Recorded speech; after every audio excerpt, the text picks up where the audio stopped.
You are listening to the Horse Radio Network, part of the Equine Network family. What do we really know about our horse's gut microbiome?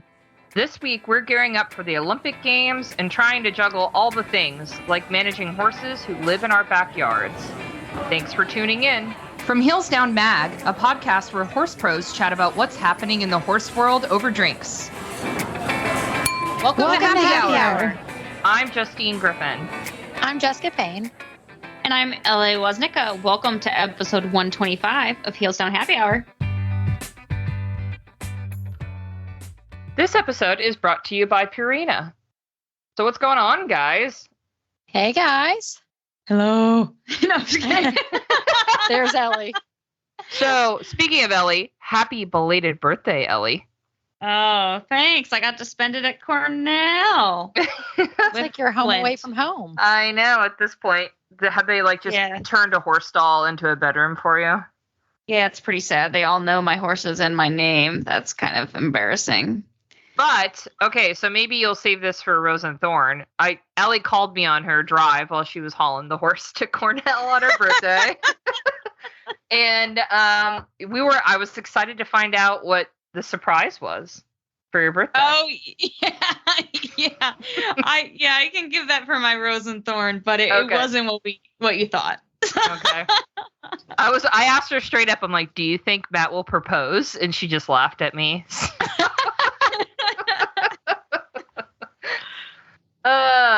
All right, so I got a good drink this month for you guys. It feels like a good summery one because it is already hot as heck here. It's like brutal, and all I want are cool down drinks all the time. So, pretty simple one. It's a mojito, but with a fun twist with watermelon. Yum. So if you want to make this at home, you're going to need some lime, a mint sprig, a couple of ounces of white rum, also some fresh watermelon juice, some simple syrup, ginger beer to top it off, and a watermelon wedge that can go with your mint sprig to garnish. So basically you want to muddle half a lime in with your mint sprig in the bottom of a cocktail shaker. You're going to add 1.5 ounces of rum, the watermelon juice, which is about 3 ounces, and 1/4 of an ounce of simple syrup and ice. Shake it all, then strain it into a highball glass if you've got one at home. If not, normal glass works just fine. And you could top it off with a little ginger beer and with your garnish of fruit. And it's delicious. It's like really nice. Like at the end of the day, you want to sit outside or like out with the dogs or something in the yard and have like a nice cool drink. That sounds really good. It's really good. Matt would really like this. With the mint and the watermelon, he'd be on it. Yeah, you'd be surprised because I like a mojito, but like I'm not a huge mint person. So usually it's like I'll have one, you kind of sip on it, and then I'm done. But this one is dangerous because it's got the sweet with the mint. It's really tasty. Yeah, I'll probably get drunk on this weekend. Belated birthday. You get to get drunk all month, okay? Oh, yeah. So we'll share the recipe for this one in the show notes, guys. So Justine, you keep complaining about how hot it is because it's not been bad for us yet, but I need to know all your hot weather tips. What do you have for us that are all going to get hot probably by even this weekend?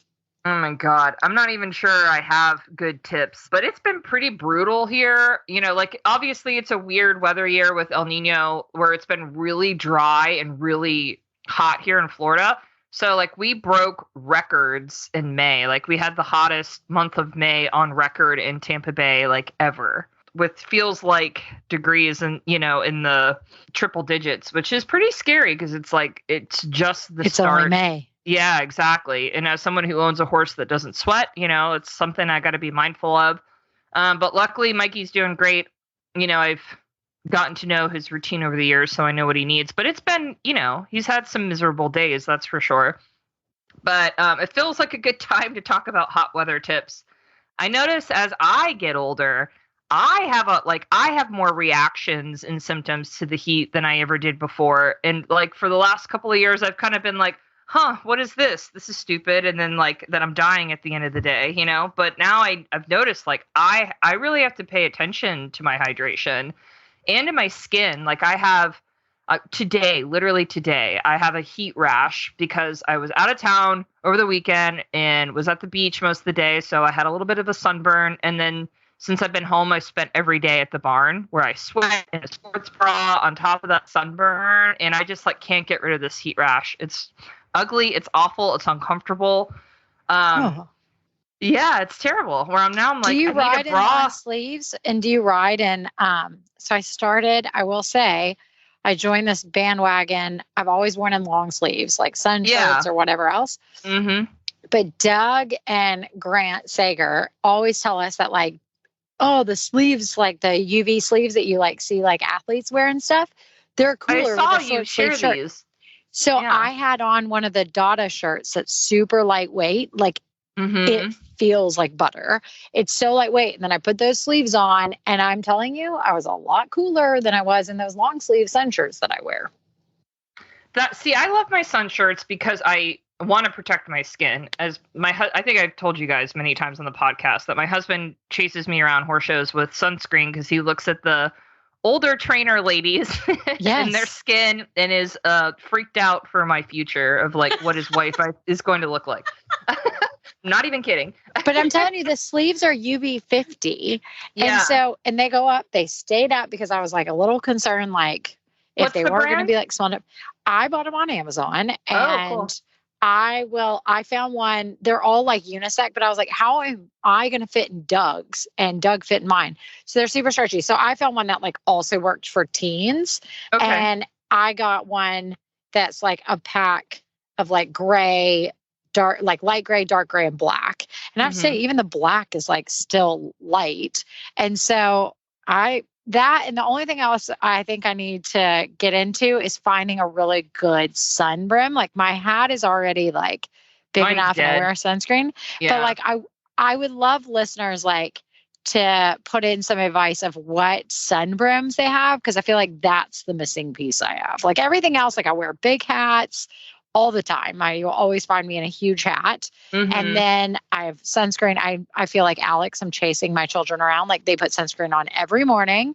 And then middle of the day, I'm chasing them around. I found this new mist sunscreen. So then it's not putting on lotion when they're already gross because they've been playing in the dirt and everything else. So I just spray this mist on their face and their legs and their arms and trying to protect them as much as well. Yeah, no, I think that's great. I mean, I'm with you. I feel like I've destroyed my visor that goes on my helmet. So if anybody has good tips, I'd love for one that doesn't fly off while you're carrying. Yeah, one around. that doesn't fly off, and I'm not sure I want one that buckles.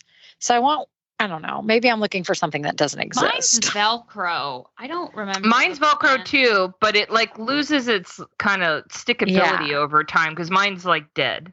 But going back to the sun shirts, the ones that are really recently that are really soft and breathable are the Fit Ek ones. They have short sleeve and long sleeve, and they're so comfortable. And you can get soaked in the wash rack and they dry immediately. Oh, really? They're my new favorite right now. So if you haven't checked out Fit Ek, they're more athletic branding, and not all of them have a collar, so it's more casual, but I really like them. I'm gonna have to look get at on to that. I need and some for short sunscreen, sleeves. I'm a Sunbum fan. I love Sunbum. So it's the Sunbum mist. Oh, okay. Yep. So it's I live a long in Sunbum. tube and it's a mist. So I use lotion in the morning, and then this Sunbum mist I found, and it's 45. It's perfect for middle of the day reapplying. Yeah. Yep. That's not heavy and gunky, and you're gonna feel like you're because if you're sweating, you're gross. My kids will Yeah. not let me touch them with lotion. So we've been, it's a couple weeks in, but we've been loving that mist from Sunbum. And yeah, then that's what I was going to ask. Because oh, sorry. No, go ahead. I was going to talk about pee, so you go ahead. Oh, okay. Well, before you talk about pee, I have I don't know if I've said this actually on the podcast before, but I have really bad eczema. So that flares up every summer for me, especially between my thighs if I ride bareback a lot, or my socks under my feet and stuff. And so for me, I've been really onto the short sleeves because I need air against this itchy rash.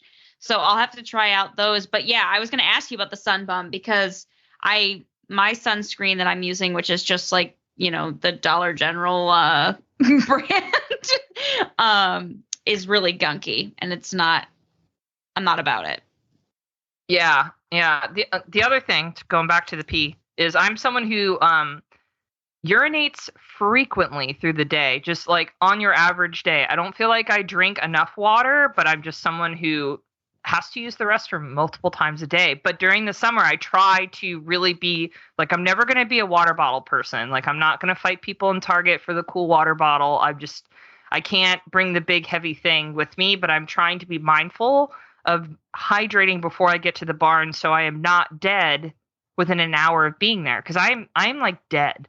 And I'm doing the least amount of riding that I have in the last couple of years, because last summer I had Wyatt, and before that I was working for the show jump trainer and riding a ton, and I survived all riding much more in the heat. But this year it just seems to be affecting me more, and I'm trying to find ways of being mindful of that and like setting myself up for success and not heat exhaustion. So I'm trying to drink a lot before I go to the barn. Have you tried drinking a bunch of sparkling water, like a LaCroix? Yeah. Like a LaCroix, but I just actually do like, my favorite is actually the Saratoga sparkling water, and it's like a big jug. And so you can buy them in smaller ones, but I buy like the glass major big jug, and I feel I drink that more because it's not as bland. Tastier. So yeah. It's tastier. Like, I'm actually drinking it right now. Like, it's so good that I drink it all the time, and I buy like 4 of them at a time. And I feel I do drink more if I have, like, I'll have a case of water that I'll touch maybe 1 bottle of it, like at a horse show. And then we'll have some sort of like cans in the cooler, and I'll drink like 4 of those cans before I even think about grabbing one of those bottles. Yeah. I'm a bougie sparkling water person too. We have the thing that you make it at home and fill the bottles. I don't even use that. I mean, we have that as well, but honestly, the Soda Stream. Yeah, the Soda Stream, and I'll do it, like, and I'll drink it. But for some reason, I don't go to that. Like, I don't know. I like the fresh, and they're both in the fridge, but I grab it, and I love the taste of like really good ones. And I seem to drink a ton more of those. Like, it's what we grab. I mean, no, I'm with you. So maybe if you try some of those, maybe if you get a big bottle of that, maybe you'll drink more. I mean, I'm kind of embarrassed to share mine because it makes me sound like I'm a 12-year-old, but whatever. It is what it is. I accept it. For me, I'm a big like hose drinker out in the barn. But I have really good well water. But the thing that I've been doing recently is that I saw they're zero sugar, wink, wink. But they're like made by Skittles, and they're just like the crystals you put in your water. No. So they taste like Skittles. That's amazing. That's what I've been doing lately, because for some reason I'm just like, the water, if it's not like freezing, I'm like, this tastes too much like the earth, and I'm just not feeling it. But I mean, I did tell Justine, I also, as like, especially with my MS, I pee all the frickin' time. And I told Justine, I literally peed my pants the other day. Yeah. On my back porch. I felt like that was your story to tell. So it's okay. I accept my defeat. Yeah. I thought I could bring all the horses in before I would have to pee in the morning, but I couldn't make it. That's amazing. It's a lot of pee talk at the top of the episode. Yeah. I mean, getting it started early. Let's be real. All right. Moving away from urine, what do you got for news, Jess? So the U.S. Equestrian announced the U.S. Olympic eventing team for Paris, which I was really excited to see this list. It's a great list. You've got Will Coleman with Off the Record and his direct reserve, meaning that if something was to happen to Off the Record or he ends up not going, Coleman doesn't get replaced by the traveling reserve. Will get replaced by Diablo. His direct reserve is Diablo. Cool. And then Boyd Martin is listed with Fetterman B, Bruno. And his direct reserve is Commando 3, which I love that horse. I think it's amazing. I think it's a bit young, and that's why they put, Bruno's done quite a bit more, but I'm excited to see both of those have direct reserve, because I think all 4 of those are top quality horses. And then we've got Caroline Pamunik is coming in with HSH Blake as our third rider. And I'm excited cool to see. Yeah. She's young and she's done really well, and she keeps producing results. She's been overseas a bunch producing results. She went to the Pan Ams and she won the Pan American Games for the US. So I'm excited for her to get a shot and really show what she's been working so hard for. So and that horse is cool, man. The Blake horse is very The Blake cool. horse is beautiful. Yeah. And so I think they're a really, really good group between the three of them and really quality horses. So I'm excited. So in the end of July, beginning of August, we all have to be cheering for Team USA.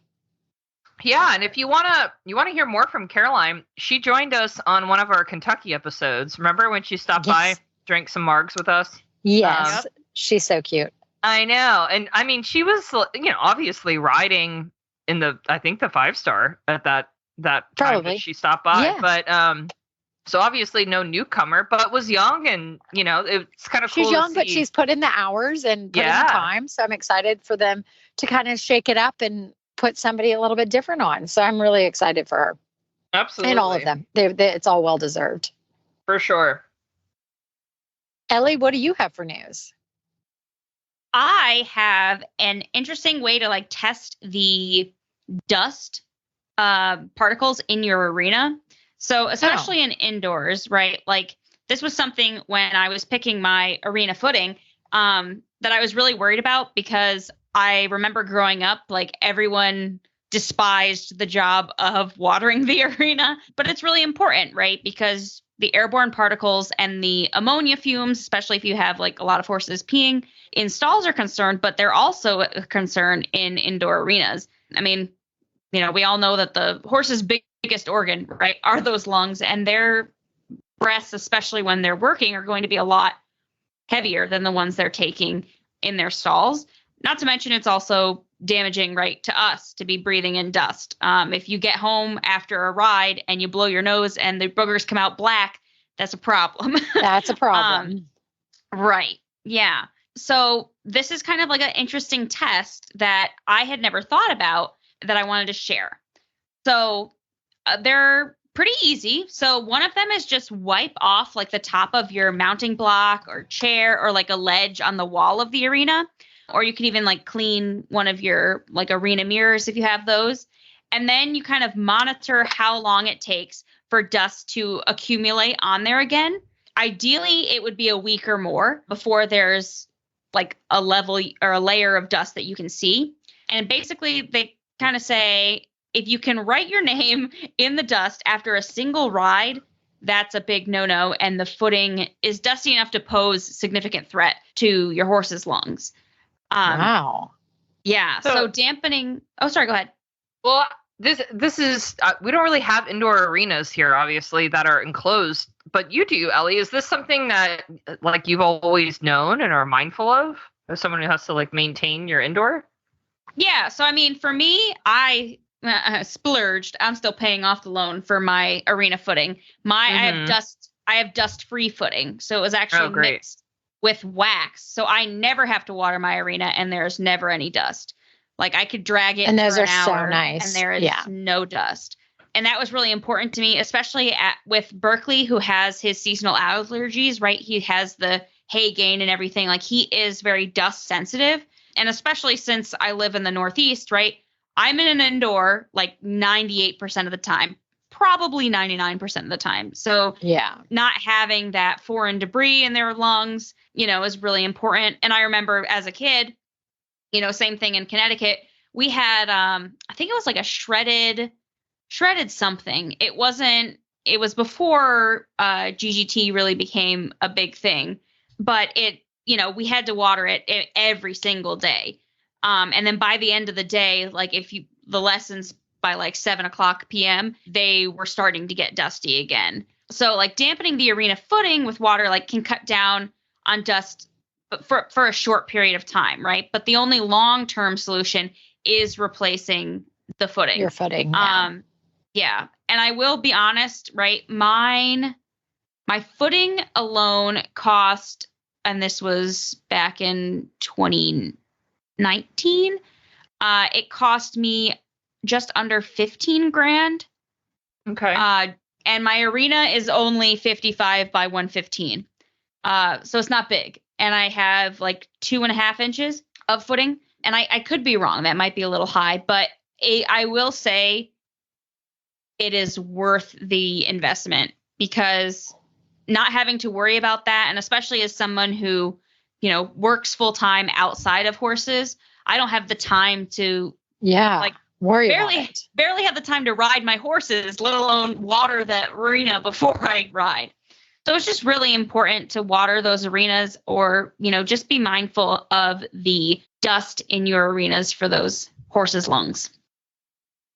There's more talk than ever about the importance of probiotics in equine health. Not all probiotics are created equal. New Purina's systemic supplement remains live and active after the pelleting process and throughout the digestive system, making it all the way to the hindgut. Systemic was designed to support normal recovery after exercise and occasional gastrointestinal stress. Whether you're using the probiotic or not, it's time to use a live and active supplement from a name that you trust. New Purina Systemic Probiotic. So Jess, well, both of you guys know, we reviewed Glitter Marks Ponies, which makes these super fun glitter stencils that you can use as a quarter mark, essentially, for horse shows or just for fun. And I used one at the Thoroughbred Makeover last year for Wharf Feather. I had a really fun glittery gold feather that got us a lot of attention at the Kentucky Horse Park. Well, while our friends at Glitter Marks Ponies were at the Kentucky Horse Park in April for the Defender horse trials, they were showcasing all of their fun designs. They have like over 150 different types of stencils you can order, but they make custom ones. And what's cool is I got a custom one, but Jess, you got a custom one from Glitter Marks Ponies too, right? You guys, it is the cutest thing. You'll have to go on my Instagram. I'm actually about to post another video on it. It is the cutest thing. Our children had so much fun. It ended up we actually did it a couple weeks ago, but we ended up having so much fun. We took Echo, who's like an 18-hand kid jumper, and Spencer, who owns Echo, and his mom, Kim, both did it. We had so much fun. The kids drew on it. They stuck really well. The kids were on trunks. Poor Echo stood perfectly still, and you could design your own within it. And so they did our emblem, which is, a circle with a cross through it basically. And they did it. And all you had to do was stick the yellow piece of sticky on it. And then you took the glue, and then you took whichever glitter you wanted. And they had yellow and plain silver and white and red and black. And so Spencer was such a trooper. He went and showed with it at Tryon. It was so cute. We had so much fun. And so we actually ran out. We used it so much that weekend. So I messaged Glitter Max to see if we could order more. And actually all of those customs are on their website. So our clients actually ordered, they saved them, which was so nice. So our clients could go on and they can actually pick the glitter they want. So, but it's Spencer, your logo, but it's the my Paint Equestrian logo. Spencer really wants no yellow. He doesn't really want yellow, and he definitely doesn't need white because he's gray horse, right? Mm-hmm. So he could do more grays and silvers and black and red and every kind of variation. And so he could kind of customize it within our logo as well. Yeah, so I reached out to them. Obviously, I bought the kit for the Thoroughbred Makeover, and in April, when I was bringing Mikey back to his first horse show after our very long rehab, I wanted to do something special. So I reached out to them to see what they could come up with. Obviously, Mikey's show name is Magic Mike, and I was like, what could go well with Magic Mike? It wasn't quite as easy as a cool feather for War Feather. Yeah. And oh my gosh, the girls at Glitter Marks were amazing. They sent me within a day's time, all these different Magic Mike themed ideas. I was blown away. All right. And one, I was just I laughed. I snort giggled and showed my husband, because some of them were just I was not bold enough to go down center line with a male stripper frame and glitter on Mikey's butt. Oh my goodness. But I loved it. But so they came up with some really tasteful, fun ones, like Magic Mike letters in the same font from the movie. And I got a really cute, like, little a striptease bow tie, which is the one I love the most. The little bow tie. Oh, that is so cute. I know, but they were just so amazing to work with. And honestly, anybody can get a custom marks kit, and they're pretty affordable. For $45, you get up to 4 designs, which I think is pretty generous. So that you could do a mix and match of, like, you know, whatever 4 designs, and that comes with 4 different glitter colors. You pick out of, you know, their very large arsenal of colors. And then it comes with the adhesive you need, all the brushes, and their instructions are super easy. You open the box, It's there's a super nice card. easy. Yeah, it's so cool. And I really recommend their social media. Like, follow them, Glitter Marks Ponies on Instagram, because some people who use their stencils are, like, amazing at blending different glitter colors together so that you get this, like, beautiful finished picture. But it's easy for me. It helped to see how people, like, How everybody could do it. Yeah, pull the sticker off, and, like, so you don't mess it up the first time. But it is I definitely super watched fun. it quite a bit to find out how to do it, because their social media is excellent. It's I so opened up the they box make it and I so was like, easy. oh, I'm not sure I'm going to get this correct, and they were amazing with it. But it's just a fun way, like, if you're going to a clinic, or, like, I see whenever there's the intercollegiate shows, like the FSU eventing team in Tallahassee will have fun matching designs on all their horses. Oh, like, fun. it's just a nice little pop of fun, and you can do all kinds of stuff. They've got great holiday, you know, themed stencils. But again, you could do, if they can come up with a stripper for Magic Mike, they can come up with anything. They can figure out yours. Exactly. So we'll have to share some pictures so you guys can see them. But our friends at Glitter Marks Ponies are also offering a 15% off coupon code for Hillsdown listeners. So if you want to create your own custom marks kit or pick a fun design out of their many already offered designs, you can go to the website, which is glittermarksponies.com, and use this code HEELSDOWN, all one word, HEELSDOWN. And Glitter Marks Ponies is GLITTERMARX. And then ponies, PONIES.com, to check it all out and pick out which stencil design works for you. I mean, Batman doesn't show anymore, but now I want to get, like, the Batman Right? logo. Just You need to. You have to for something. Yeah. For Halloween, because then you can be Robin. Yeah, for his trail rides. There you go. It's fun. All right, everybody. So our guest this week is Dr. Anna Dunaway with Purina. Dr. Dunaway is no stranger to our show. We've had her on to talk about a number of horse health and nutrition topics over the years, but I'm really excited to talk with her more about the equine gut microbiome, probably something we've all heard about, but maybe don't know too much about, because Purina is debuting a brand new testing kit and product that is available to all horse owners who want to learn more about their own horse's individual gut microbiome and how they can help and better support their horse in stressful situations or just through daily nutrition. I went through this process and sent off a manure sample through their testing kit with a friend's horse who boards with me. Katie's 4-year-old Irish sport horse mare, Finley, has had some pretty serious colic issues in the last year, and we've been trying to get to the bottom of what's causing her gastric upset, and she just felt like a wonderful candidate to learn more about what's going on inside her gut and how all of those, as Dr. Anna will call them, quote unquote, bugs inside her gut are playing a role in how she handles stress and how she digests her food and other things. And right now she's on a brand new probiotic called Systemic from Purina that I'm hoping to give you an update on later on how she's doing after she's had it for a little while. So enjoy this interview with Dr. Anna Dunaway. All right. So I'm very excited to be speaking with Dr. Anna Dunaway from Purina today about a brand new product and also a testing kit that Purina has launched that, to be honest, I've learned a ton from trying this out myself on a horse in our barn that is really exploring the horse's gut microbiome and all of these pieces that connect to lots of different things and how it affects horses' health. So I'm very excited to have Anna on the show. Thank you for joining us. Yeah, thanks for having me. Excited to get out and spread the word about a really interesting new thing.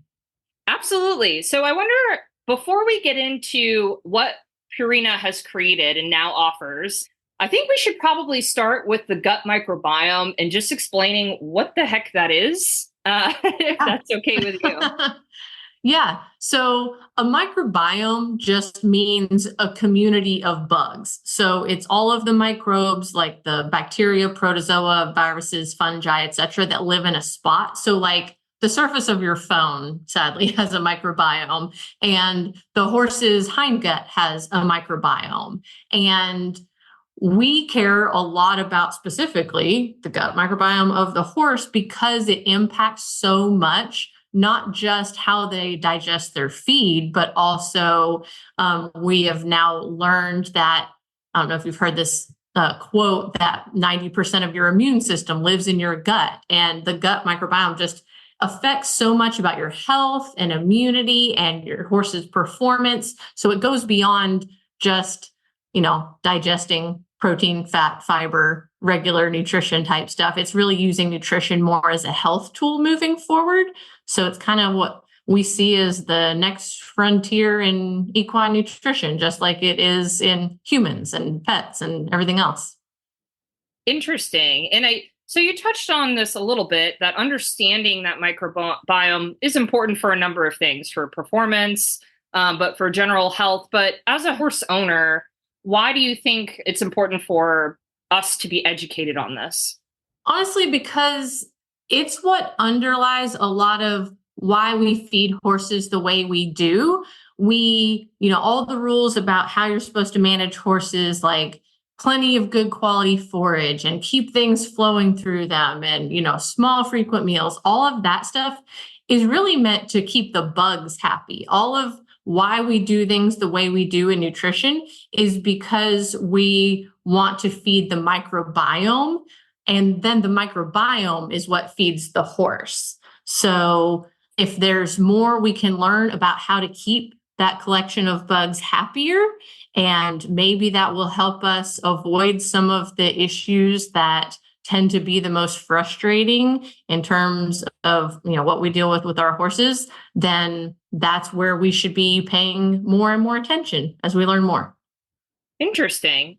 So that leads me to the big question today: is what made Purina want to create, one, a new supplement that can help the microbiome, but two, what I think is the most interesting, because it's so personal and individualized, this new test kit that, for example, we have a young mare here in the farm who we just used as our science project. We took a sample from her manure and used this test kit from Purina, where we sent that manure off to be analyzed, and now we're waiting on the results. And can you tell me a little bit more about that, and just why you guys thought this was an interesting thing to offer for Purina customers? Yeah. Well, we are always looking at ways to make horses healthier and perform better through science, and the whole microbiome probiotic world.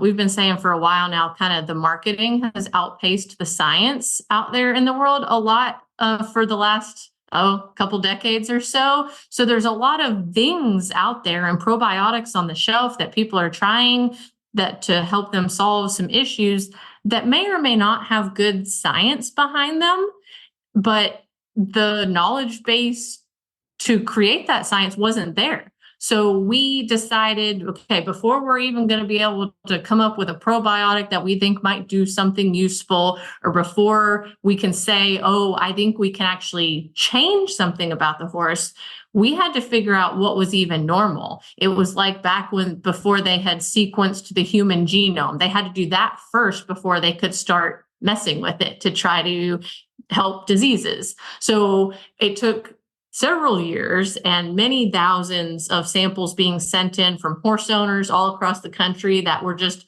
sending in their horses sample for the good of moving science forward. So then we could figure out, okay, what's the generally, commonly conserved, like core microbiome across all healthy horses? What are the patterns that emerge when we look at thin horses versus obese horses, and those who are young versus old, or live inside versus outside, or hay versus pasture? All these different questions that we asked to go along with the swab sample so we could start to identify patterns.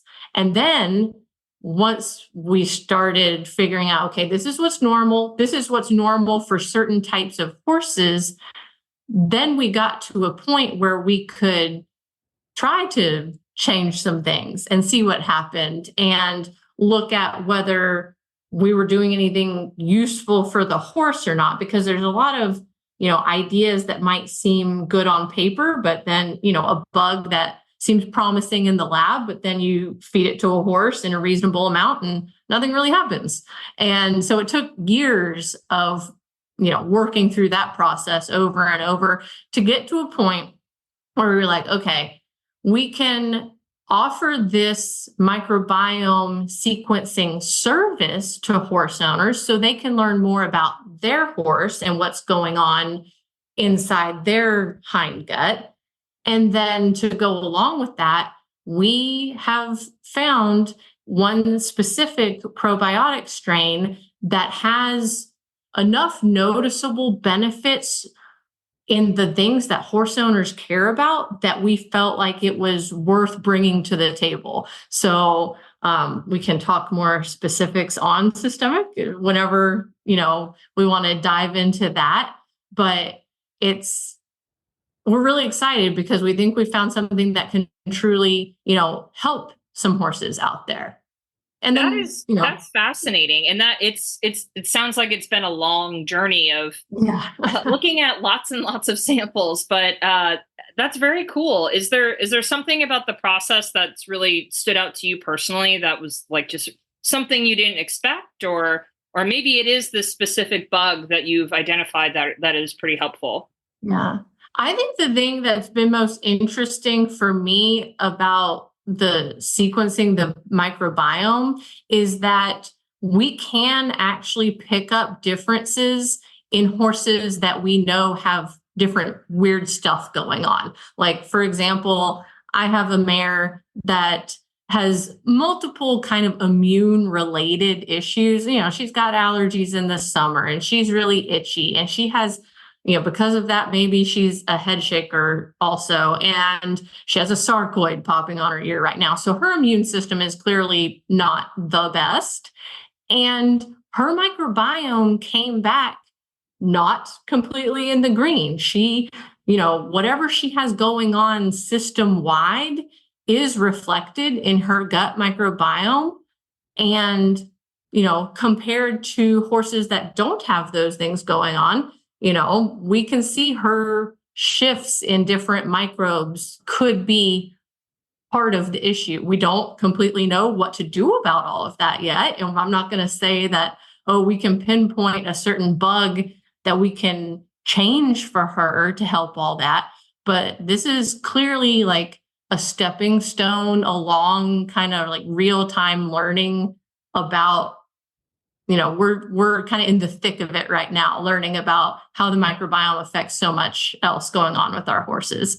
So I think that's been the most interesting finding for me. It's like, oh, wow, this does show you something interesting. Yeah, wow.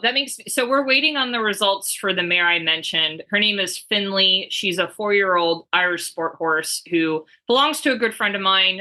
And we picked her in the barn because she's had a recent history of unexplained colics in varying degrees of severity, where she had one long overnight hospital stay that was pretty serious. But before that and after that, she's had several mild colics where it's clear that she has some gastric upset and can be managed at home.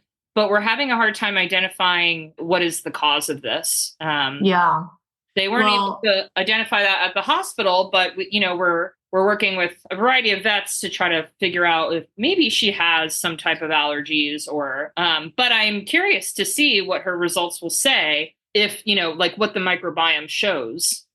Yeah, there's so many of those kind of just on again, off again, not quite right, GI upset prone type horses out there that she's the perfect candidate to at least have a look at her microbiome and see if anything sticks out and, see if there's something we can pick up that is odd about her.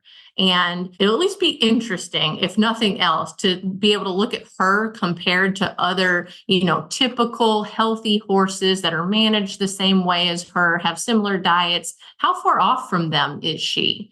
And we definitely don't want to position this like it's a diagnostic test. I can't say, based on her results, I'm diagnosing her with, X exact cause of colitis or whatever.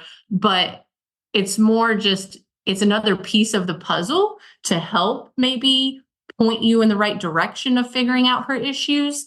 And skipping a little over to the probiotic strain that has come out of this research, she's the perfect candidate for that. So Systemic is the name of the supplement that we have launched just now this summer.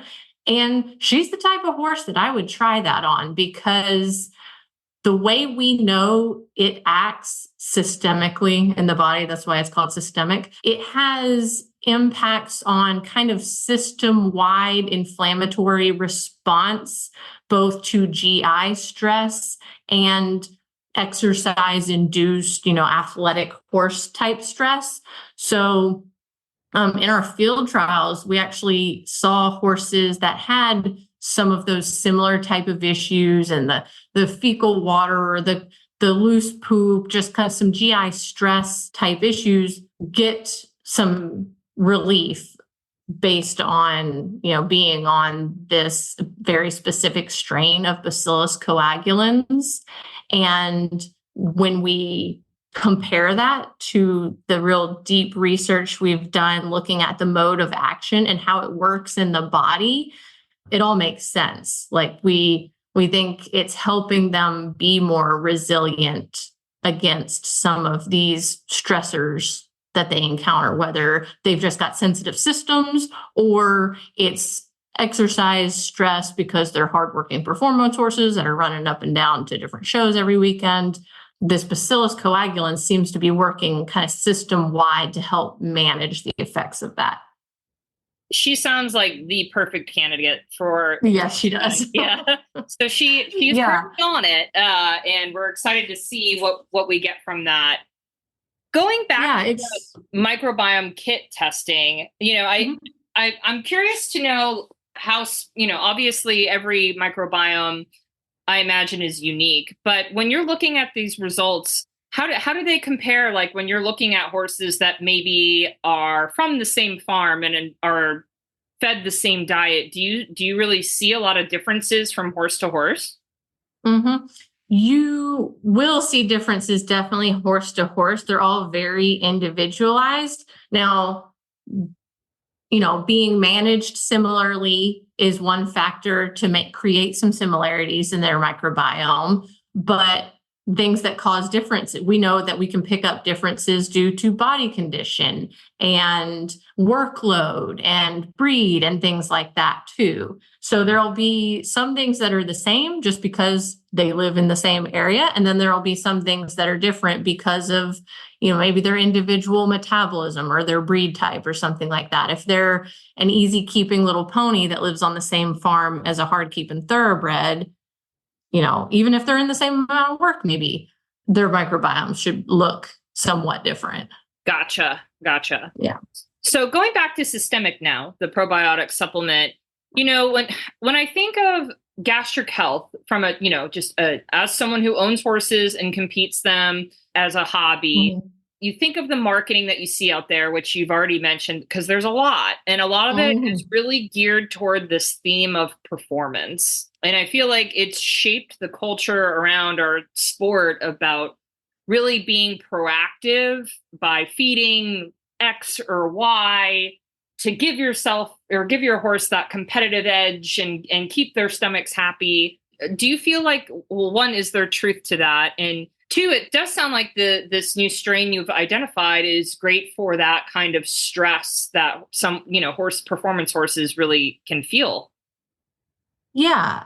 I view this as one more piece of the puzzle. So if you've got a horse that's out, working hard, and we don't expect anyone to feel bad about riding their horse and putting them in the trailer and showing them or anything like that. But, we are going to manage them in certain ways, and they're going to go out and live these lifestyles, and we're going to ask a lot of them. So we just need to do everything possible to support them. And that's, having good vet care and keeping up with the body work and, having adequate rest time and turnout and the diet right and all of those little things, and doing what we can to support their GI system along the way is just one more piece of the puzzle.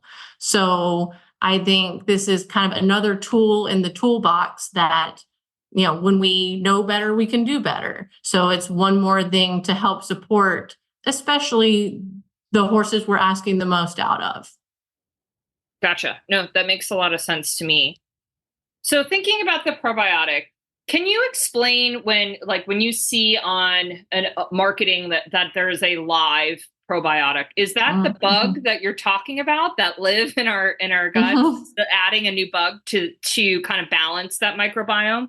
Yeah. Okay. There's a couple different things there to talk about. So sure.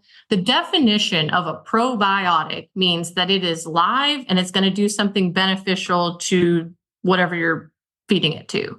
So the first hurdle is that it has to be alive. And we did a lot of work on different strains and then different strains of bacillus specifically, and found that this bug that we are interested in survives the pelleting process, all the heat and pressure and moisture, and has to be shelf stable and has to live to the point to be fed to your horse. And then it has to live through the acidic environment in the stomach to even get back to the hindgut where the bulk of the microbiome is housed.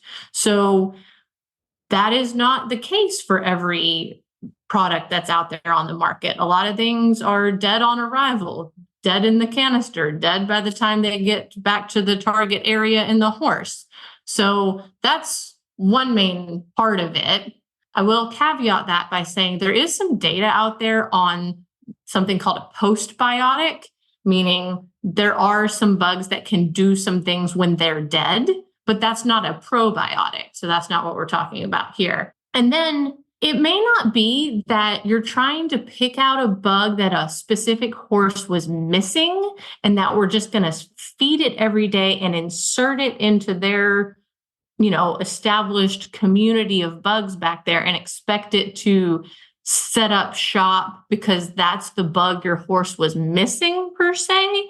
It's really that we know that this bug does something interesting when it gets back there, and we're seeing the benefit of how it metabolizes things and the byproducts of what it's doing back there. Not that your horse necessarily should have bacillus coagulans and they didn't, so now we're going to feed it to them and now they're going to be all better.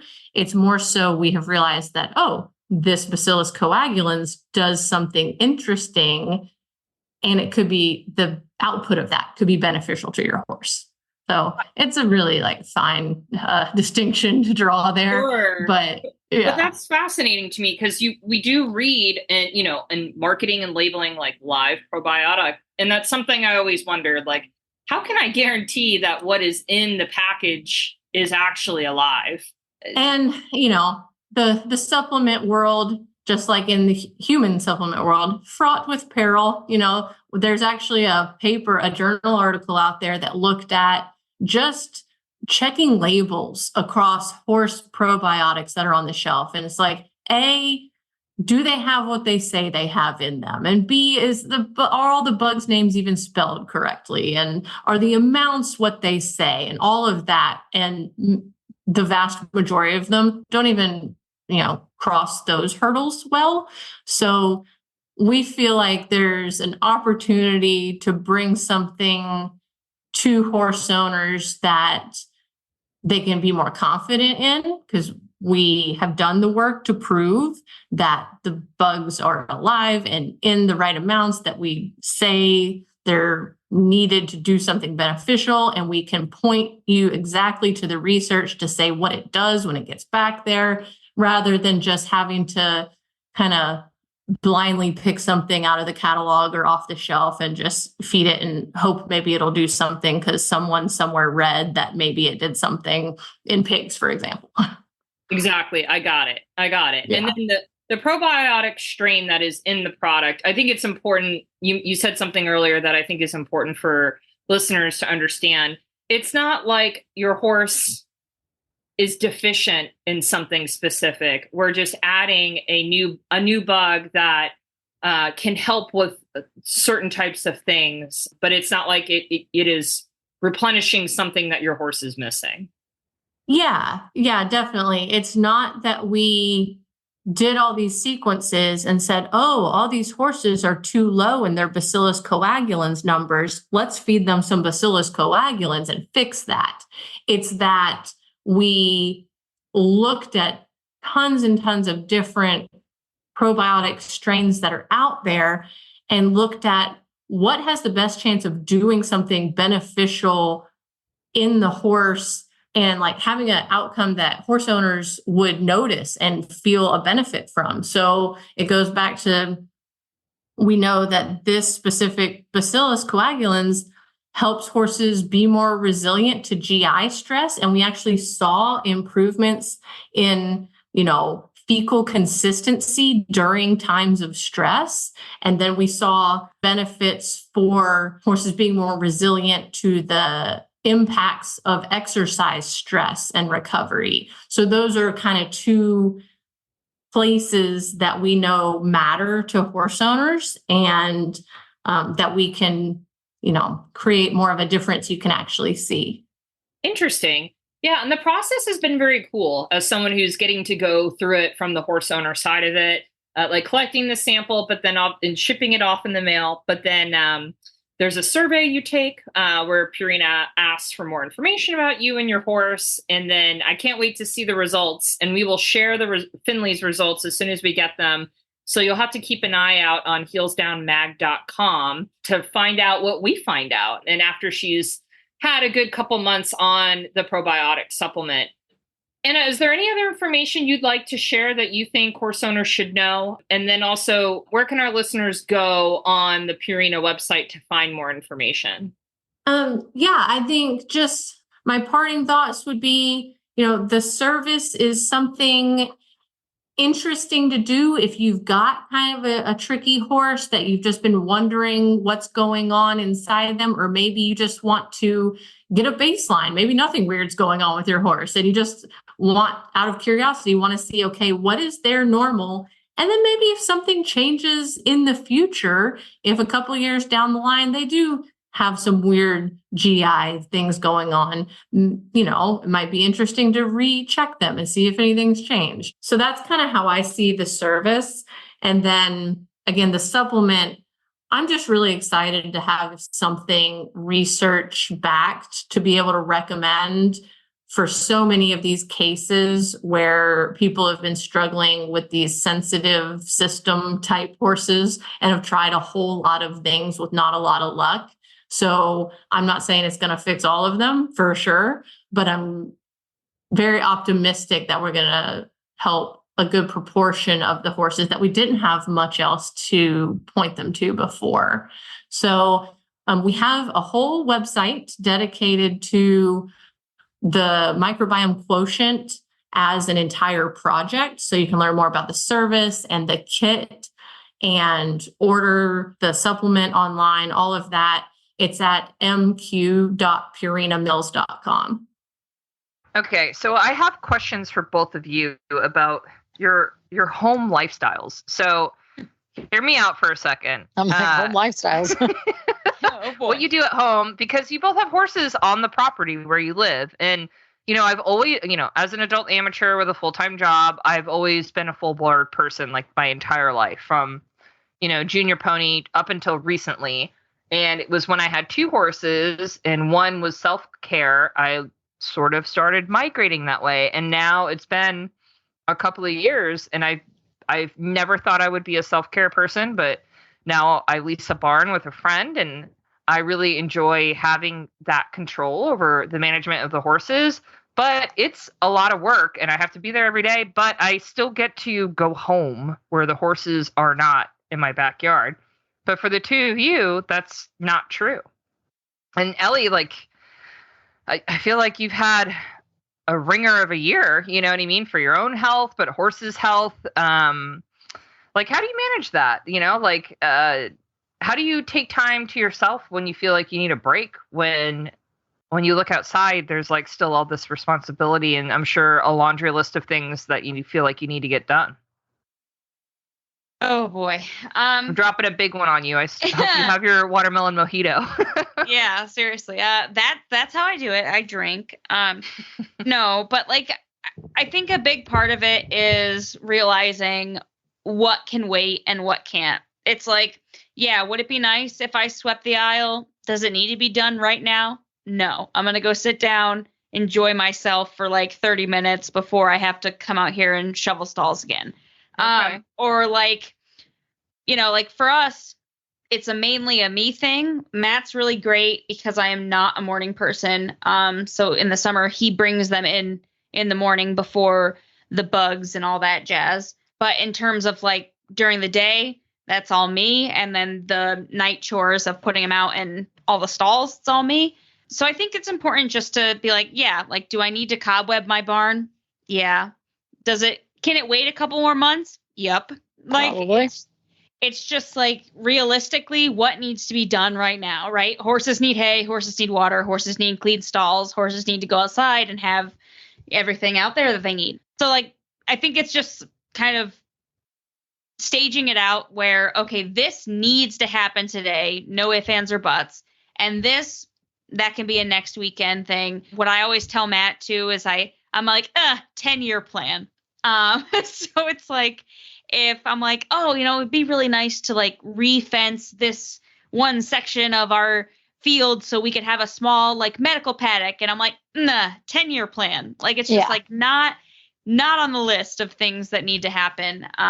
Cause we can't get away. Right. So yeah, it's just kind of taking a step back and being like, okay, what actually needs to happen, if that makes sense. It feels very fair. What about just for you, Doug, like, it's not only the horses live in your backyard, and obviously you have this complex with clients, but it's work. So how do you, like, it's very important for me to be able to turn off work at the end of the day. So how do you guys handle that?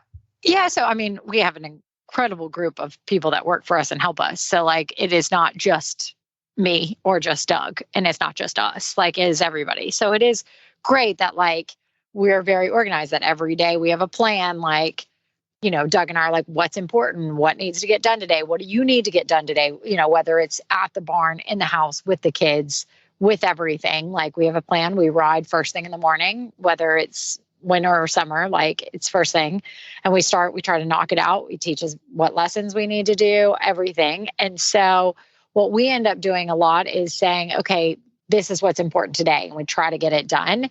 And then we try to bust it out when we're home, because we're not home that often as well. We're on the road quite a bit. That's a good point. Yeah. So like, we try to get our projects done while we're at home, or try to get, you know, everything else done. And so I think one for us is it takes an entire village to help us and get it done. And 100%, you know, it's nice that like, it's been a lot for the last couple of weeks, but we've needed to be here for different medical things and everything else. And horses have taken full advantage of us being home for 3 weeks, that we are having to do around the clock. I look like a med ward right now between the cat and everything else, but it's nice. We can do that. And then we just make sure, you know, we get it done. And then for us, we try, okay, everybody says, do you take Mondays off? I'm like, what? Like, I'm gone from one horse show. I got a plan for the next one. Mondays do not work. We work every day that we're home, basically. And so what we do, instead of taking Mondays off or whatever day off, we try to get away for 2 days of the month. And leave the farm and decompress like somewhere else, like leave, go see friends, go sit somewhere else by ourselves. Like, doesn't matter, but like actually leave and try to take advantage of it. So it doesn't happen every month, but we try to like, maybe even if it's 24 hours, like, but just leave. Because if we try to take like a true day off, we're a little bit like we're the workaholics. We're like, oh my goodness, the grass really needs to be done. I really need to clean the house. I really need to do this. And you just start staring at it. And within, 10 o'clock in the morning, you realize your day off is turned into not even close to a day off. And you're like, I should have, not even called this a day off. So we do a lot where we try to prioritize in that and then try to reward us by leaving so that we can actually walk away. Sure. That makes sense. Yeah. And that's my goal, like for Matt and I, is like to be able to, we have yet to find someone that I actually trust enough to take care of our animals. Yeah. And that's hard, like to not have that village and not be able to get away. Like when we have, we go somewhere and we're like, oh man, we have to get home because we have to make sure that we have enough time to do stalls before we have to go to bed because we have to get up early. And it's just like, it's very it's a vicious hard cycle. Mm-hmm. Yeah. And you can't unstress when you go somewhere and you're just thinking about all the crap that has to get done when you get home. No, and that's what we really try to do is when we leave, we try to not, we leave basically. Mm-hmm. And we're like, it takes practice, but absolutely. Well, so Jess, for you guys were in Aiken for a while, and then obviously we're building your farm, but how did you decide where you wanted to land permanently? Because obviously that impacts your business decision and your clients and everything. How did you guys go about selecting that? That was over 10 years ago now. And we were living in Jersey. Yeah. So we bought this property. We bought it 10 years ago in 2014. We bought this property, but we were living in Jersey. I lived mostly up and down the East Coast, different various places, had a very big business in Alabama, all of the above. And he was living in Jersey and we met, and then I moved up to Jersey, and I loved Jersey, but I couldn't see myself live there year round. I don't know if I could have done the snow year round. I probably would have had to like shut down half the business for half the year, or like do 6 months and live in Florida. And we didn't want that. And we didn't have the jumpers, and our business has evolved a lot in the last 15 years. So at the time we were looking at a map, and I wanted to be by a college just in case I needed to go work. I taught a lot of college kids and stuff when I was in Auburn. So that was kind of what I was familiar with. And Doug wanted, he's like, I want to be by a metropolitan area. So we were in Aiken for the winters at the time, and kind of were thinking that was going to be the plan. And Doug wasn't flying at this point or anything. And off a map in a 5-hour, I used to live 5 hours from Auburn to Tennessee. So I knew I could do that in a weekend. And I was like, eventually we want kids, we want all this. What can I drive within 5 hours from our house for the winter? When the kids, these imaginary kids go to school. Funny enough, these kids are going to school now. So they're imaginary kids this many years ago.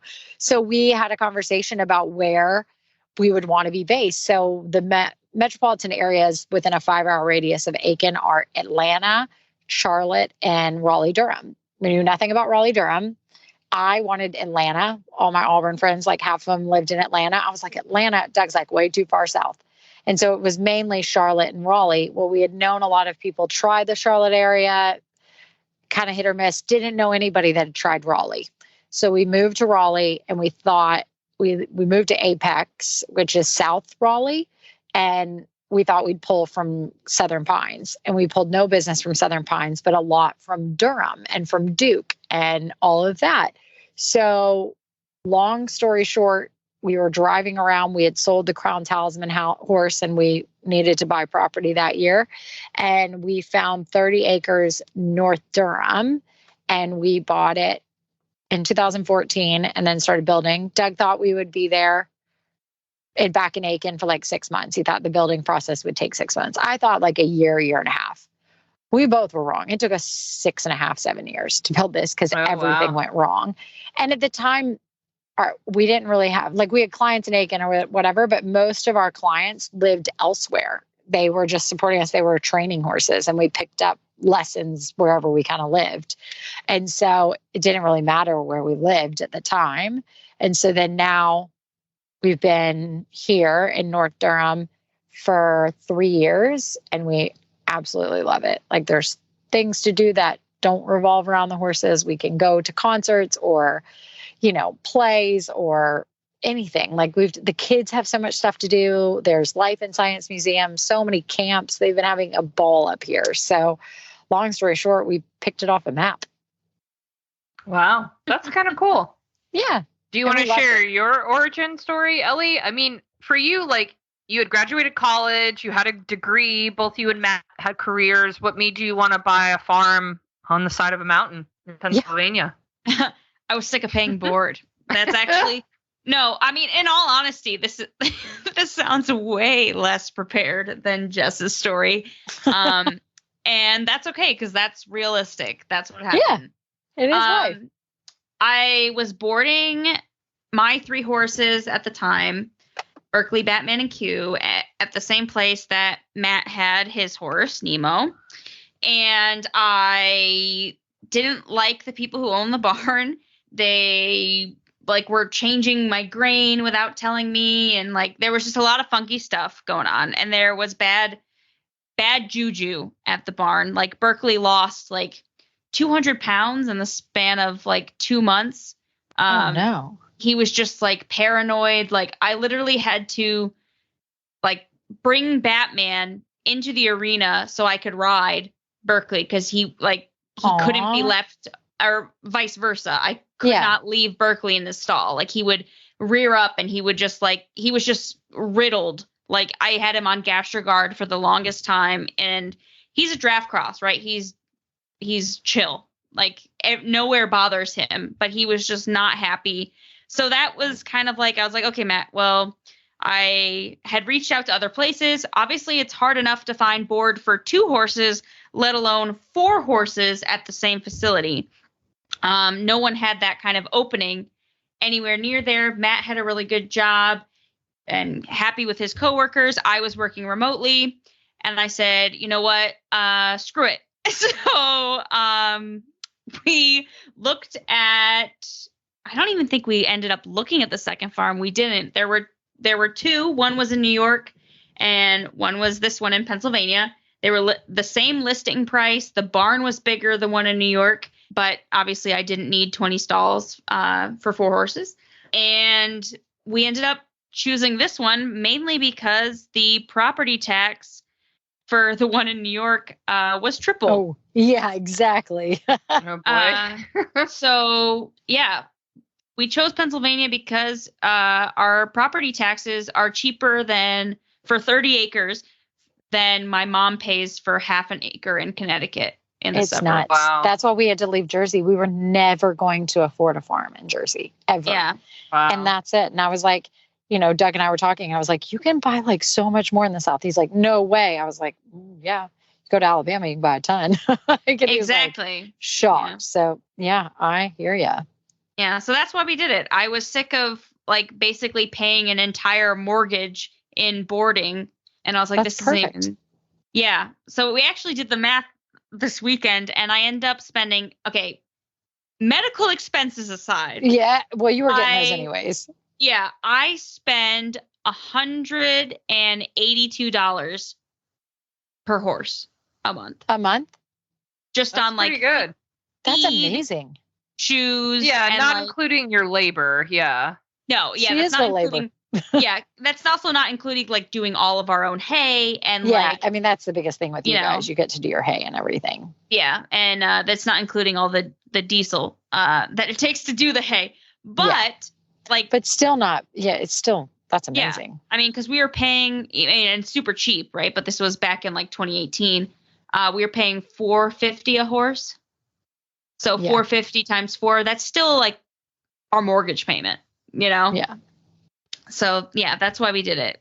So do you feel like it was worth it? The trade-offs of board and it was worth it for you? I think it depends on the day. No, That's a great. and that's just being brutally honest, right? Because there is something, and I think it depends on the type of boarding facility, right? Like the one that I grew up at, I never had to worry about my horses. Like there was like, I could go home and just like relax. Boarding at that facility, like my horse was a wreck. I was nervous all the time because I was like, my horse is like gonna hurt himself. He's just like, he's terrified here. He's dropping all this weight. Like it just wasn't a good fit. So I think that's, plays a big part of it. But also there is something really nice about not having them to take care of them all the time.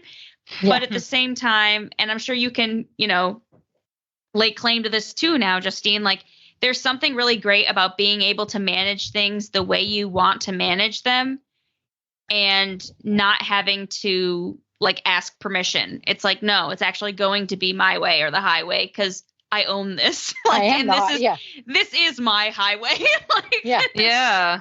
And good for you, you deserve that. It's an as an adult amateur who has other responsibilities in life, I mean, there are pros and cons to both, right? Because I know a lot of adult amateurs, it's funny, it feels kind of discipline specific, not to be that person, but like, I know a lot of adult amateurs who don't know what their horses eat.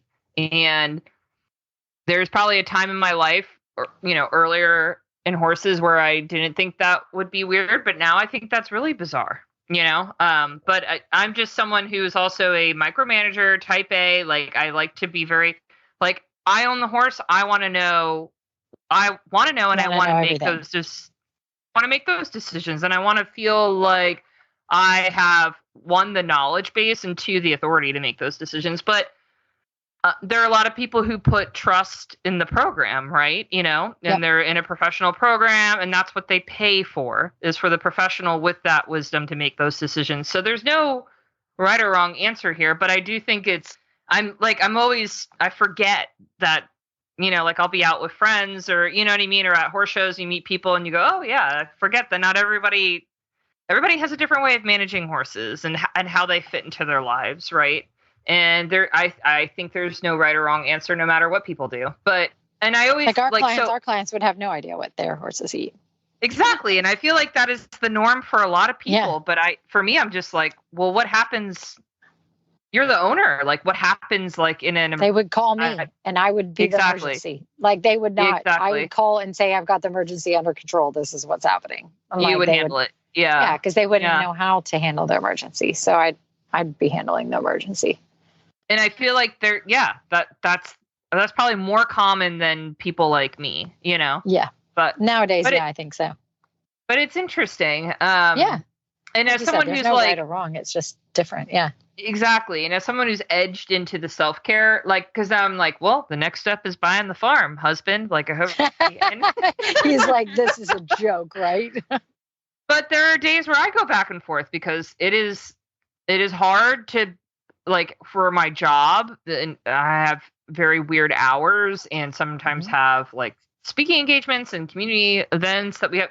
It can be really hard. Like, I'll share a picture in the Facebook group, but my reporter was moderating this panel with all the mayors in our area. It was a big event, so I had to be there to support my reporter.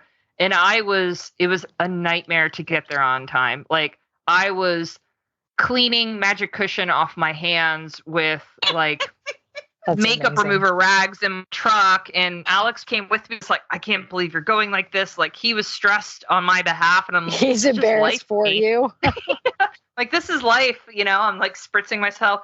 And I forgot I had a muck tub full of horse manure in the back of the truck. And Alex was, so we're like parking in downtown St. Pete in my truck with the manure. And Alex was like, he was horrified. Like, the color drained from his face. And, like, cause he's a journalist too. So we get in there and it's like literally all the mayors, the CEO of his company, the editor of my paper.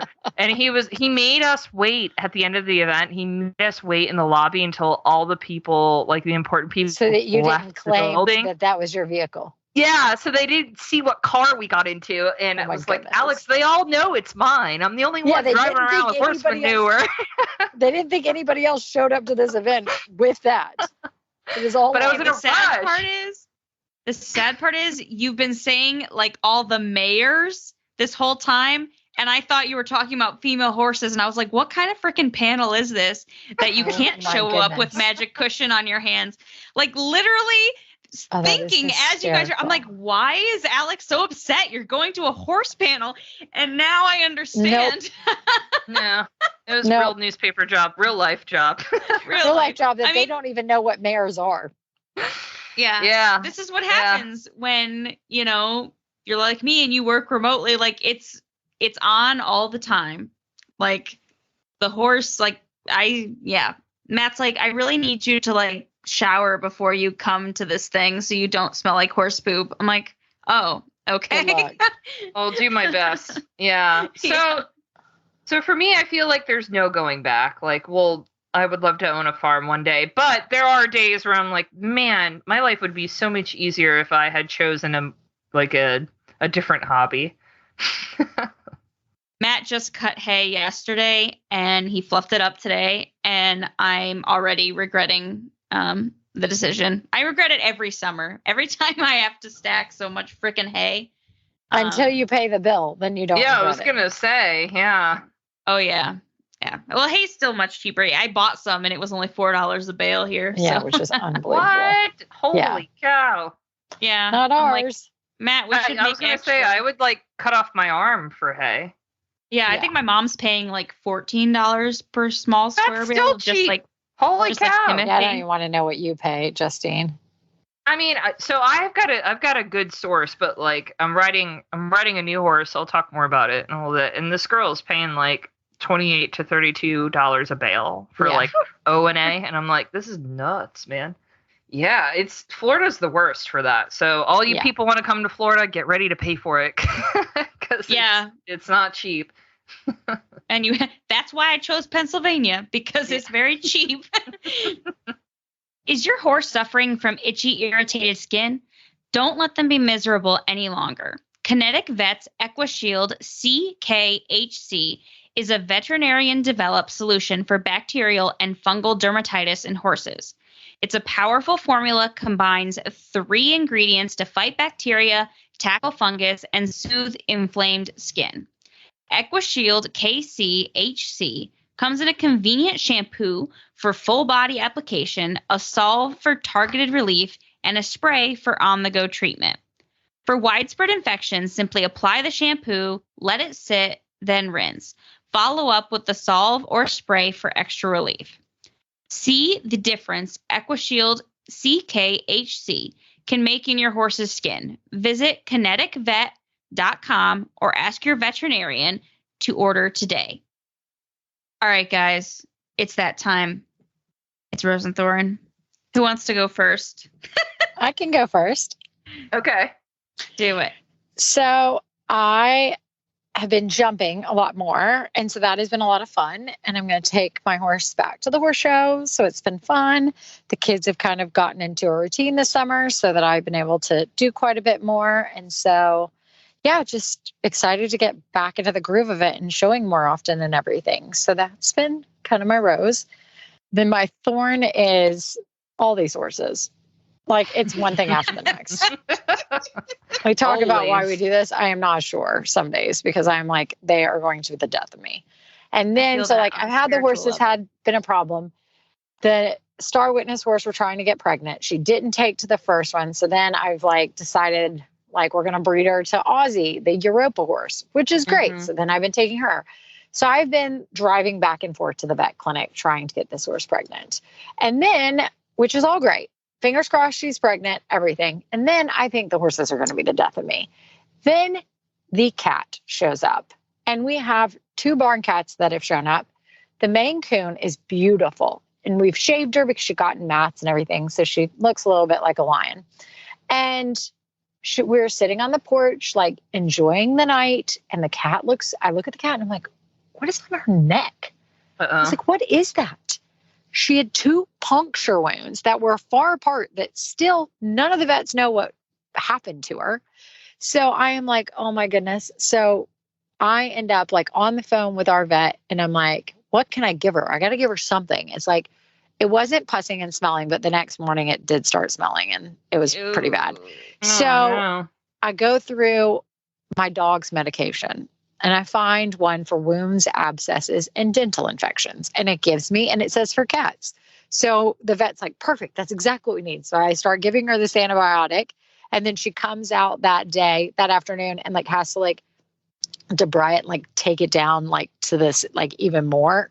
And it's looking better, but now I have to feed the cat antibiotics every day. Like I look like, I am a pharmacy basically. And I'm like taking care of all these horses. So that is definitely my thorn, is that these horses just one thing after the next keeps happening. And then the cat decided to like join in on the fun.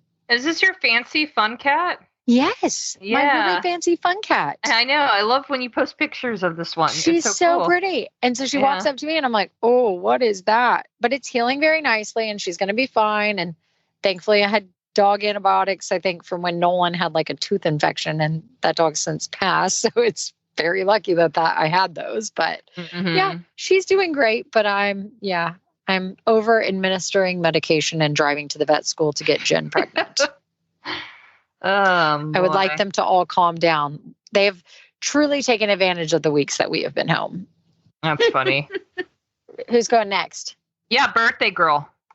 Yeah. I feel like our thorns pretty much match, Jess. I feel like it. Well, so I spent my birthday driving to the vet school.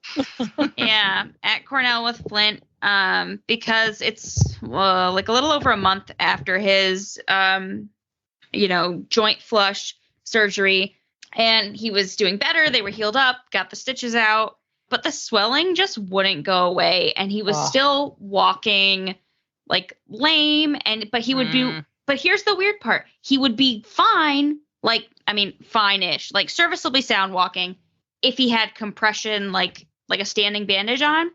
Okay. And so I'm talking to my vets, and they're like, "This is strange. Like, this might just be something you just have to put him out, keep him moving, and just like not look at him for a while." And I was like, that doesn't work well for me. And like every vet was kind of telling me something different. And I'm just like, I don't know what else to do. So I took him back up to Cornell because I'm like, they're like, it could be cellulitis, could be something else. And I was like, this is not cellulitis. Like something else is wrong. And literally, I'm glad I did, because the day I decided to do that, one of his surgical ports that had healed over started leaking fluid. And I was like, oh God, if this is infected again, like I can't afford another surgery. So I'm just like paranoid. So yes, I called Justine on my way up, and I was like, well, shoot me in the foot, because I don't know what I was like, distract me. I don't know what I'm walking in. Yeah. I don't know what I'm walking into. Yeah. So it's not infected per se, but it's like the joint fluid is coming back fine, not infected. But I guess that doesn't mean that there isn't like a pocket of infection elsewhere, because he's got synoviitis, which is just like a whole bunch of joint fluid inflammation. So literally that's what was leaking out of his leg. Is just there's so much joint inflammation that the joint fluid is just needs to go somewhere. Yeah. So he's back in compression bandaging, like full medical wrap, and back on stall rest and on an antibiotic that cost me $400 for 10 days. So hopefully that will fix it. They said kind of at this point, there's nothing else we can really do. It's just kind of like a waiting game. His prognosis is good if these clinical signs resolve. If not, like he'll just never be comfortable. So I've been dealing with that, and like that's just like the biggest thorn. He's going up on Friday, so fingers crossed, and keep him in your thoughts here. And then of course I just right before this podcast got back from the vet with Brave and just spent another $700 on her. It's just like she pinched racking a nerve. Up the bills. Yeah, she pinched a nerve in her back or something. So she like had like they call it like swimmer's tail, and her tail was like limp. Oh, yeah. Yeah. Oh, my goodness. So, it's never a dull day. Never a dull day. But my rose was, and this is great because we were just talking about this with the backyard barn shenanigans of like not being able to leave, was for my birthday. I did tell Justine, I was like, Matt told me that because he had like prepped something before I left for Cornell. Because I had gotten my infusion in the morning, came back, loaded the horse, and then just immediately took him up to Cornell. Oh my goodness. Yeah. So I literally walk into Cornell with like my hospital bracelet and like my arm wrapped up, and they're like, God. "Are you okay?" And I just rip it off. I'm like, "Ignore this." I'm not the problem. I need help with the other problem. I know. But so Matt's like, we're just going to celebrate your birthday another day because what I have is going to take all day. And I was like, what the actual What heck? does that mean? I Does know. that It's like, mean- ooh, but I was And wrong. Yeah. She was like, I'm so- oh, I is he cannot going to wait. propose? And I was like, nah, we argued last night. So definitely not. I'm like, no, that's definitely not what's going to happen. But it actually was really relaxing. It was you guys are going to laugh at me. It was a Lego set. Aw. One of the the adult Legos, come on. But it was like so I collect typewriters, and it was a Lego set typewriter, but the typewriter actually like works. Like, I mean, not like we can't actually use it. Yeah, but like, so I had to build like all of the insides, which was like a little stressful, but it was nice to like just sit there and like do something that. together off our phones, not worrying about the horses, and just like actually just relaxing. Yeah. So that was really nice. So I enjoyed that, and I'll post a picture of my my Lego typewriter. That's so in the fun, group. though. Yeah, no, it was fun. So I've been getting them for my mom and stuff it's like just a nice like relaxation tool. So yeah, so that is my rose and my many thorns. Oh, goodness. How about you, All right. Justine? I have the most awful thorn ever. Oh, no. So after the years of rehabbing Michael on the soft tissue injury, I move him to this beautiful new barn, and we're there for like a week, and he comes up lame, and it's the bad leg, it's the suspensory Oh, leg. So I'm of course like, it it's is. over. It's over. Everything's over. A doom. I'm just like, let's light it all on fire. Everything's over. And so we do, the fun nerve block diagnostics, do the whole thing. Obviously, the vet came and I was like, immediately ultrasound the leg because I think that's what it is. And no, the ligament is intact. So then we're like, okay, well, why is he lame? I had been packing and soaking for an abscess, praying it would be something simple, but that's just not Michael's style. He fractured his coffin bone No. in that effing foot on all the words I want to say that I cannot, or else Glenn will yell at me. So after all this time, it is a very cruel joke that this damn horse has to go back on rest, but it's fairly minor in terms of a fracture. It's a wing fracture. When we x-rayed it, it already showed the fibrous healing. You know what I mean? It's just like a dumb thing. We don't know how he did it or when he did it because it seems It's already, so it's been past like the 14 days that it would change and everything. Yeah, like I'll my send you goodness. the x-rays, Jess. Yeah, because it's like you can already see where it's filling in. Changing. Oh my And- gosh. So he's in, a fun bar shoe with all these clips, and he's like 100% sound in that shoe. And it makes me like, I just want to scream when I watch him run around and be sound in the field, where I'm just like, screw you, Michael. That's awesome. You're killing me, Mikey. Yeah. So, because this is another fairly, it's another injury after a major one. So with the vet, I'm like, should he just be done? You know what I mean? Yeah. Like be realistic. Like at this Like, point, what am I I've been through the wasting my ringer. time? Yeah. Right. Like, does he need to be done? And the vet's like, oh no, this is nothing. It's like breaking your finger. And the farrier was the same thing. Like, this is no big deal. Like, he could go back to like any level of work. And I'm like, okay, but I just have to sit around for months I just again. get to pay more money on him. Thanks. Yeah, just keep feeding him. Sounds like and- amazing.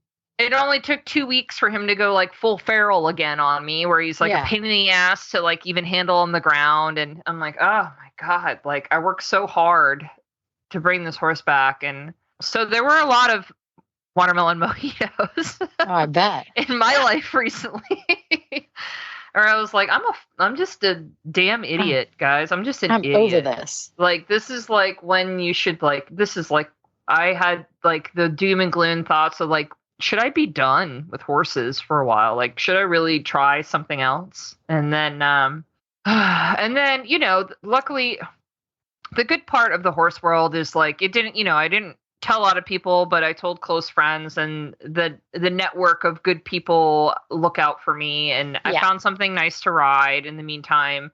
Like a friend of a friend connection, woman I met who's similar in my age. She fell and broke her ankle while on a vacation and is like had surgeries, and the poor thing is like still in a boot. It reminds me of you, Jess, you know, like oh my gosh. But it's going to be a long time before she can ride, and she has a lovely warm blood that just needs to be worked. And perfect. Yeah, so I was like, let's try this. And so far it's going great. He's very much my type of ride. He's a lovely, like, quality horse, so it's a treat for me to ride him. Oh, that's nice. And the owner's great, very low key, very like, she's like, let me know if you want to show him, you know. So I at least have a distraction until that's huge. Because no matter what, like whether Mikey actually goes back to work, I gotta like fix the damn foot first and then decide, like, do you be retired now or what? Yeah, you know what I are mean? we doing? So like it's just back into a holding pattern until we decide. But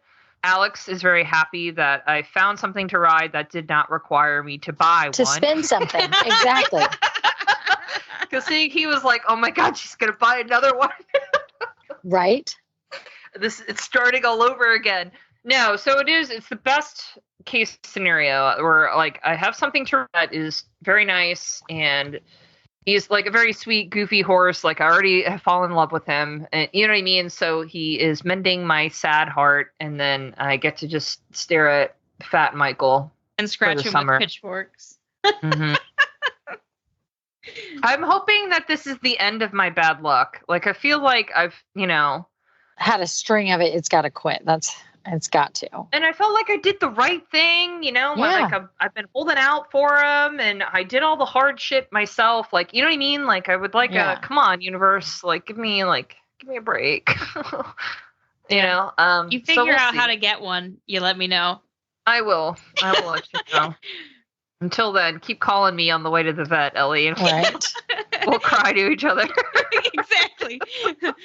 Keep sending me just like profane text messages with x-rays. Yeah. Oh my gosh. So that's horse that. souls are ungrateful little beeps. Yep. Yeah.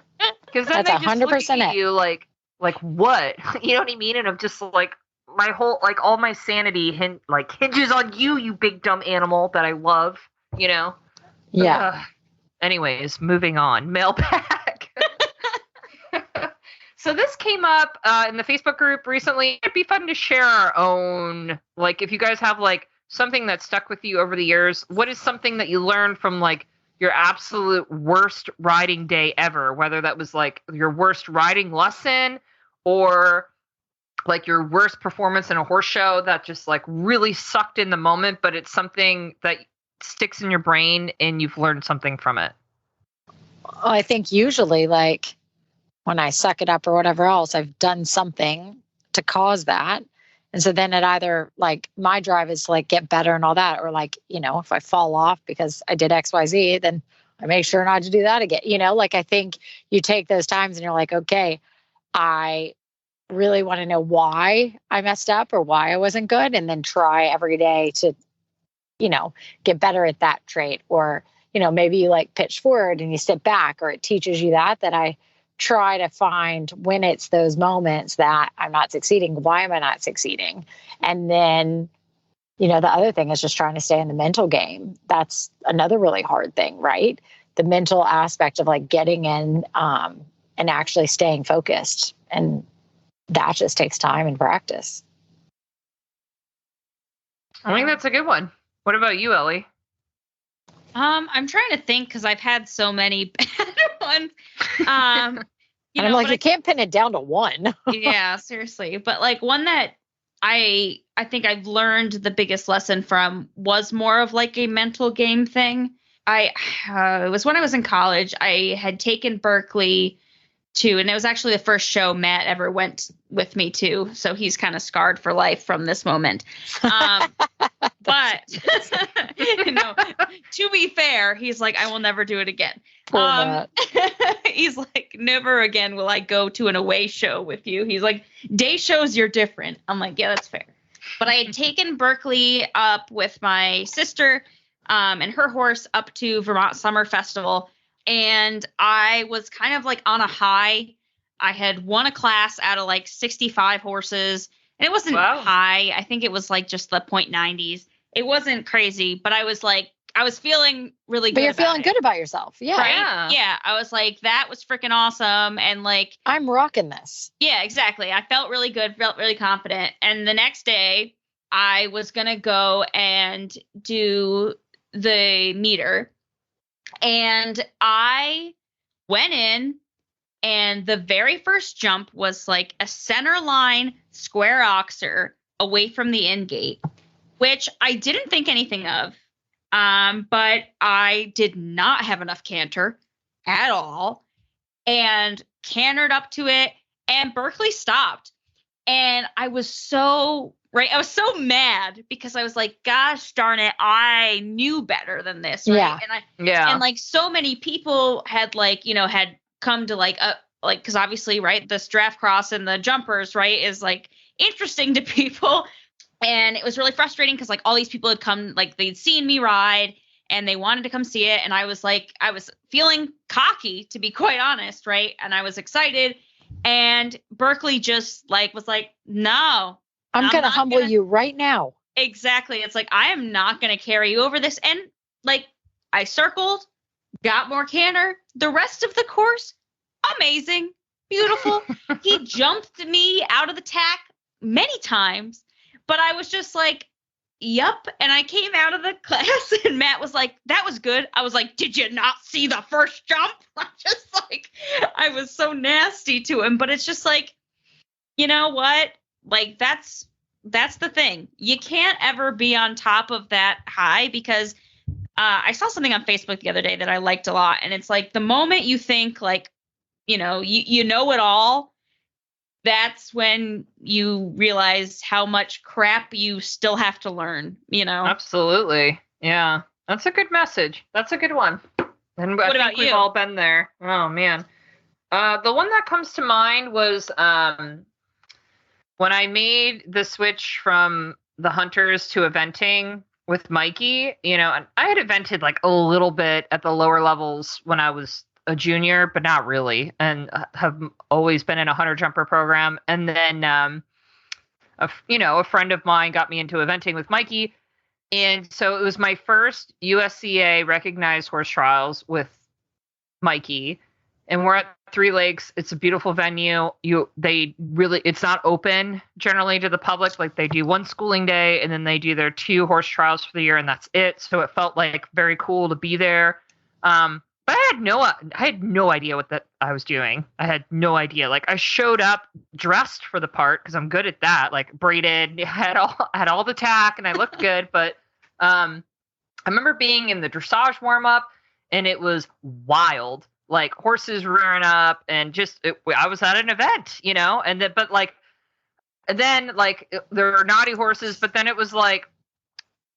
Liz Holliday was in the warm-up. Buck Davidson was in the warm-up. And these are like people I knew from being in the media world. And I was like, this is nuts. Like, I just remember being like so shell-shocked by everything, but just taking it all in stride, like not having a lot of expectation for myself because I didn't know what the heck I was doing. You know what I mean? And I had never been that type of rider. And the hunters, I was like very serious and always ultra prepared, and then had very high expectations for myself. So then was like always, growing up, I feel like I very rarely left horse shows feeling good about my performance.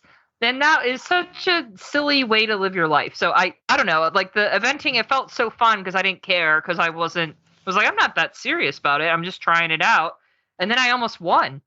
We were in second after dressage on like a 27, and he went clear in show jumping. And like, I didn't even know that you could follow along with your scores, during the day, that like on event entries, like there's live updates on your scores until like I ran into somebody I knew while I was getting ready for cross country, and they're like, you're winning, right? And I was like, what are you talking about? And I was like, how do you know that? And I to this day, I wish that person didn't tell me that, because then I went into cross country like thinking about that, right? Where I was like, I'm just gonna like lope along, like the hunter on cross country. And we were doing novice, and I didn't have a watch, so I couldn't keep time, and I came in overtime because we were hunters doing the cross country at novice. And so I dropped to like third. But I was thrilled. And I remember feeling so good about having no expectations, about like just going in and having fun. And so that was like a lesson I tried to keep in my brain for all horse shows after that. Like, wasn't it fun when I felt like I didn't need to put that pressure on myself, Yeah. Mm-hmm. Like, we're paying money for this. It should be fun. Obviously, you should feel prepared enough that it is safe for you to do the level you're doing, blah, blah, blah. But like, it was such it was a monumental shift for me personally at the time, because I had never approached horse shows in a relaxed manner before. So that is something I think about often, like even now, like even with doing mostly dressage these days, like the dressage horse shows can be very intense. Like the warm-ups, people are like really dialed in, and I try to remind myself, like, I'm just here to have fun, which can be hard to remember sometimes, but that was my lesson. I almost won, and I didn't even know, and I kind of wish I didn't, But if you guys have a question that you would like for us to answer on the air, you can always send us an email at justine@heelsdownmedia.com, or you should really join our Facebook group. It's super fun. We have fun conversations there all the time. That's where I'm going to share my picture of my husband staring at Mikey's manure in the back of my truck. It's the Heelsdown Happy Hour podcast lounge. And if you want to hear more from us, check out heelsdownmag.com for the latest news. And you can follow us on social media at Heelsdown Happy Hour on Instagram and on Facebook. And if you love our show, please give us a rate and review on Apple Podcasts, Spotify, Google Play, or wherever you listen to podcasts. And tell your friends about us. And we want to say thank you to our partners this week, Kinetic Vet and Purina. All right, guys. Cheers. Cheers. Cheers.